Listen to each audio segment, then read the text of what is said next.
Welcome, my name's Doctor Warrick Bishop. I'm a cardiologist, I'm an author and a keynote speaker. I'm CEO of the Healthy Heart Network. I'm all about trying to help people live as well as possible for as long as possible. Heart disease is huge in Australia. Every 20 minutes someone suffers a heart attack. Most of these could probably have been avoided if only we knew what to do.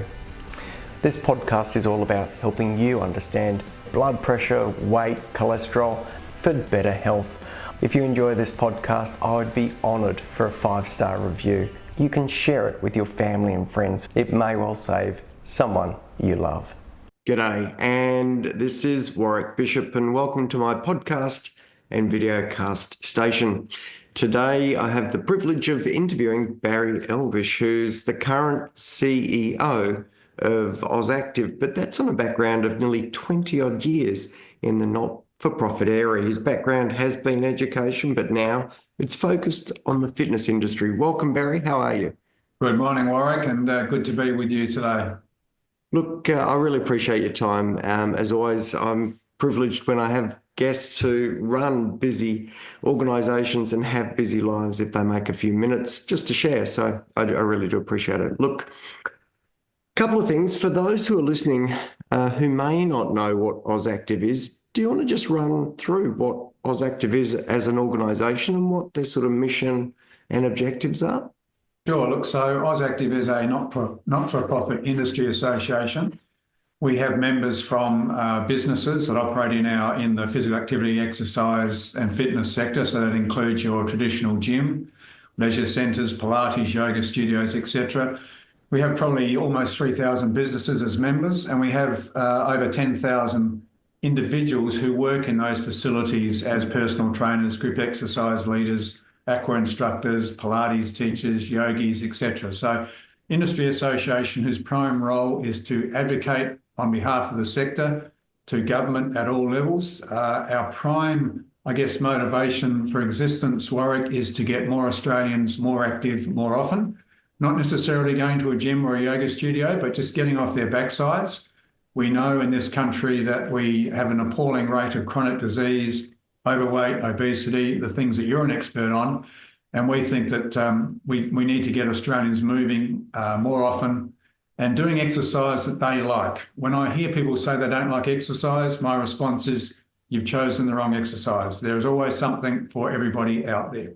Yeah, 100%. Barry, I think obviously, as you've alluded to, I speak with patients regularly about trying to find some sort of movement, and I agree with you. It doesn't really matter as much what it is as long as it's done. And number 1, 2, and 3 is you've got to find something you enjoy, because if you don't enjoy it, you won't do it. And if you don't do it, it doesn't work. So, it is a significant thing. Look, the disclosure here is that you and I have met before, and we've had the chance to meet at a round table trying to discuss one of the initiatives that AusActive is looking to advance on a national basis, and that's the 1 Million Moves campaign. I felt really privileged actually to be part of that round table and to be in a position to potentially advance it. But why don't you speak to that? Because I think it's a great initiative and something that I'd really like people more broadly to be aware of.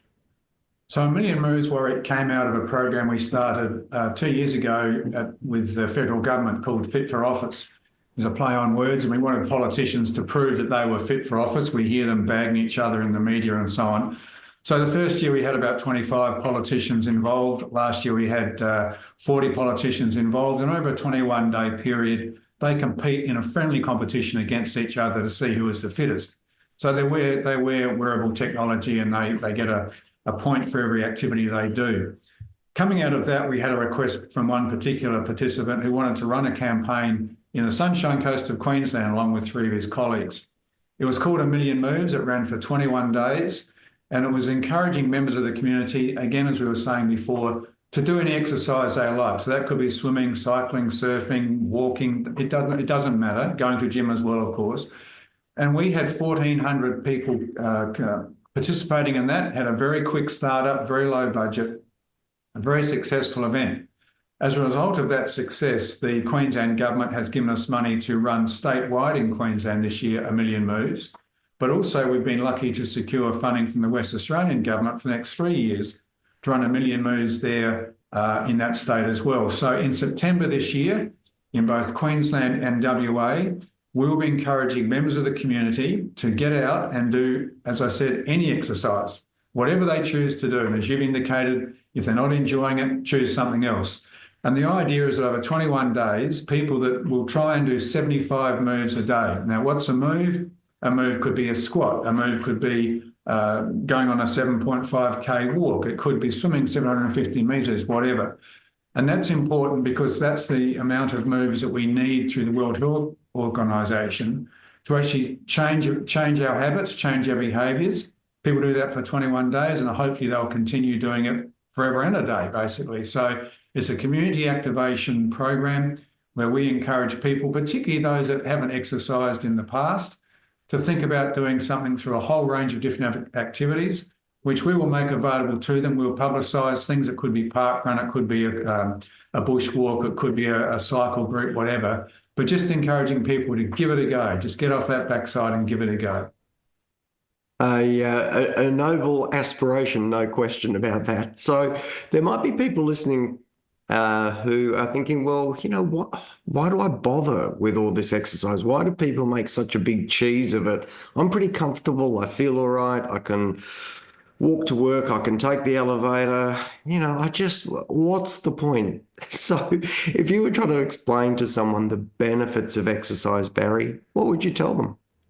Well, it's very clear, Warwick, and I guess I've been practicing this without knowing it for many, many years. But if we look at the average lifespan of an Australian, and we'll average it out between males and females, it's between 81 and 83 years. And if you don't believe that, just check the funeral notices in the paper on a weekend. You'll see that comes out about 81, 83.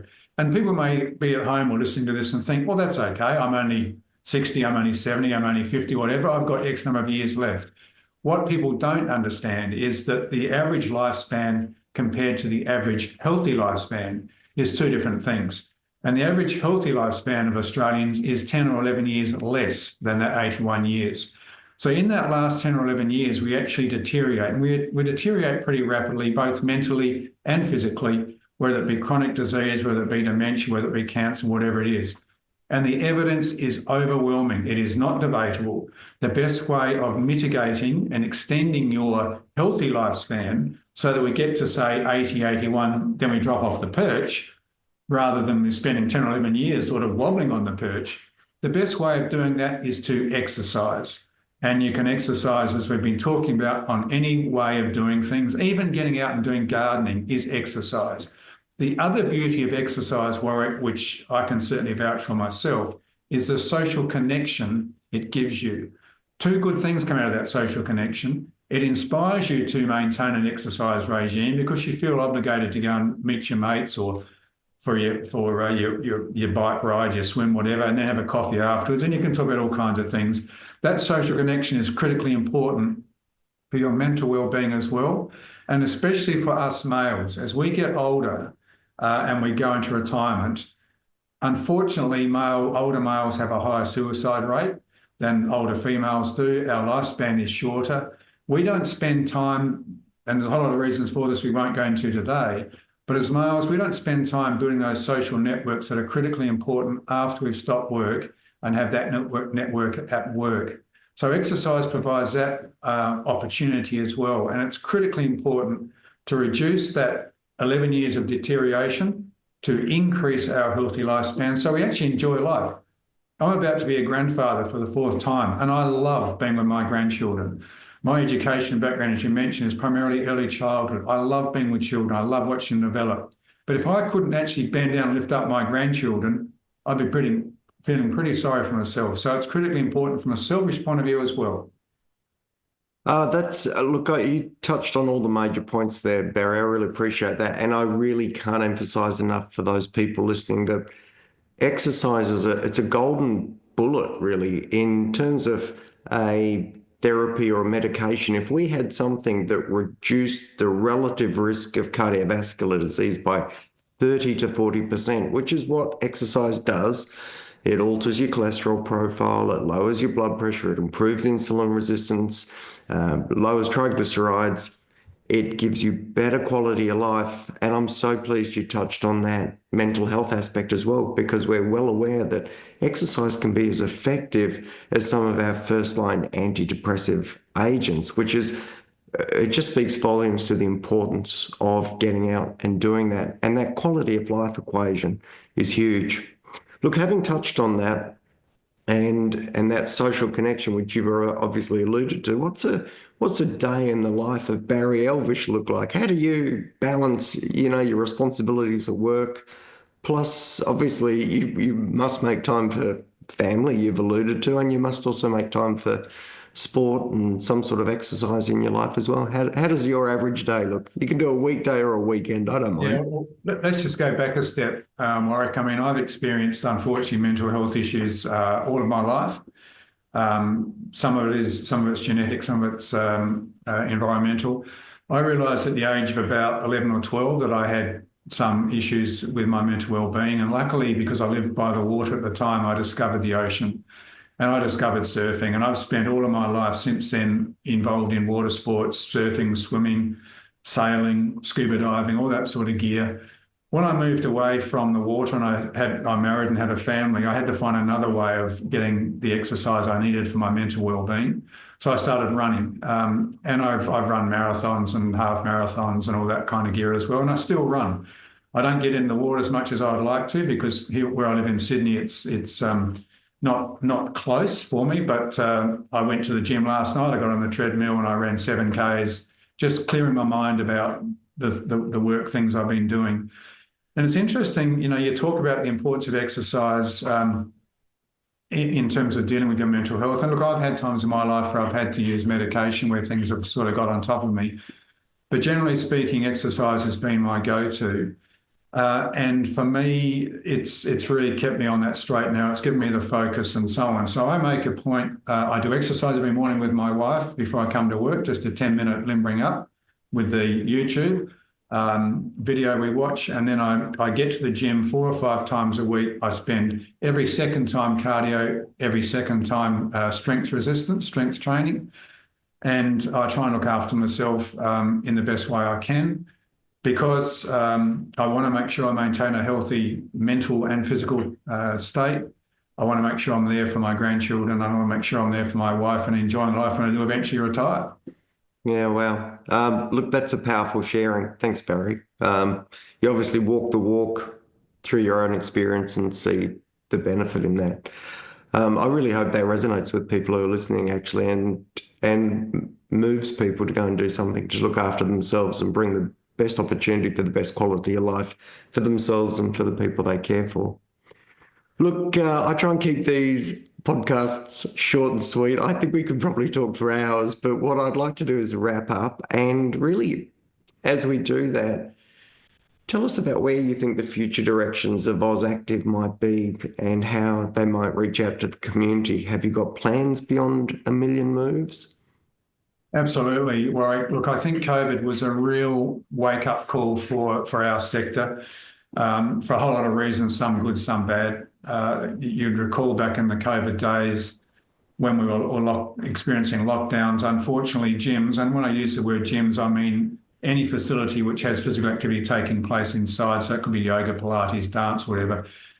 Well, we were all shut down, and when it was justified to close us down, it was because we were actually associated and categorised with brothels, tattoo parlours, and that sort of gear. And I think that really gave a huge wake-up call, because when you consider that 8 million Australians over the age of 15 go to a gym at least once a year, it is the most popular form of physical activity or sport in Australia, bar none. That's not my data, that is government data.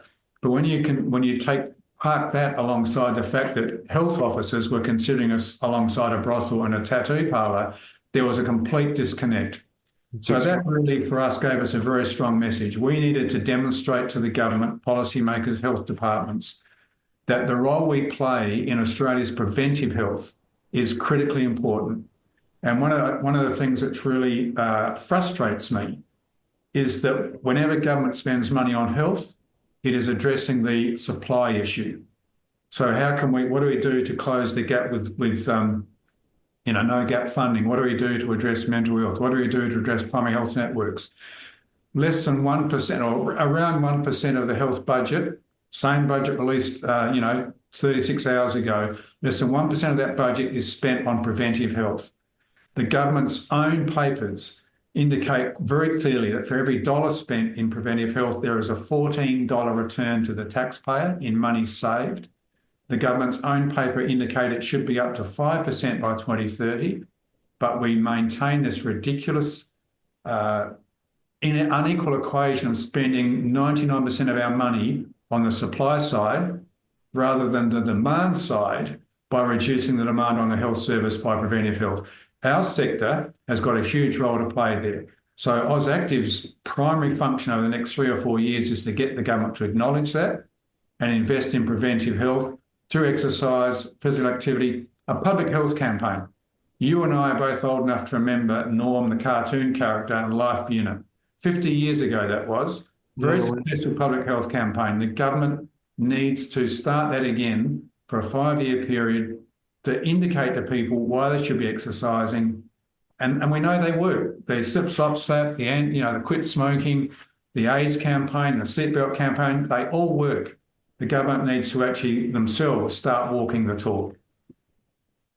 Look, I think you're sort of preaching to the choir here. I'm deeply passionate about prevention. My area of prevention is cardiovascular disease, but speaks to exactly the same issues. And it just blows my mind. We spend, like you say, so much time on tow truck responses when people break down. No one really puts the effort and focus into good maintenance and regular servicing.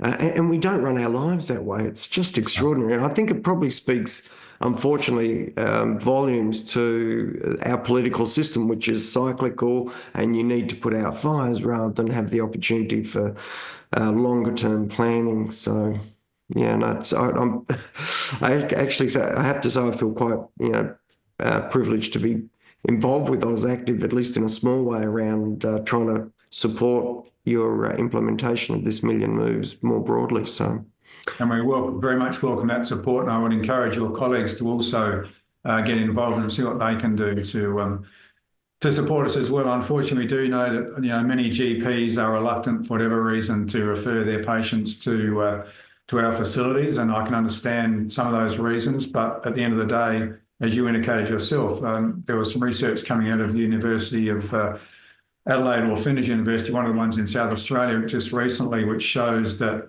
exercise is 1.5 times more effective than drugs or counselling when dealing with anxiety and mild depression.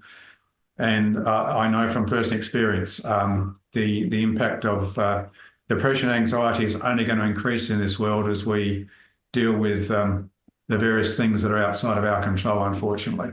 Yeah, completely agree. Look, Barry, it's been a pleasure sharing with you. I'm going to wrap it up there. For those who've forgotten, this is Barry Elvish from AusActive, CEO of the organisation presiding over really the bulk of the wellness delivery in Australia, really looking to make some change in a positive way.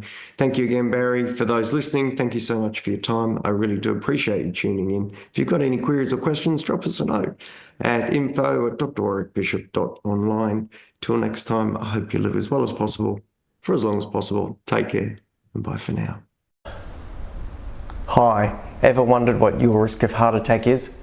You should. It's the single biggest killer in the Western world. We're talking 1 death less than every 30 minutes in Australia, 1 death less than every 60 seconds in the United States, 9 million deaths globally per annum. Well, how do you check your risk?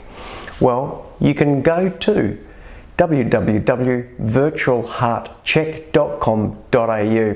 You'll find out about your risk and what can be done beyond that to be even more precise.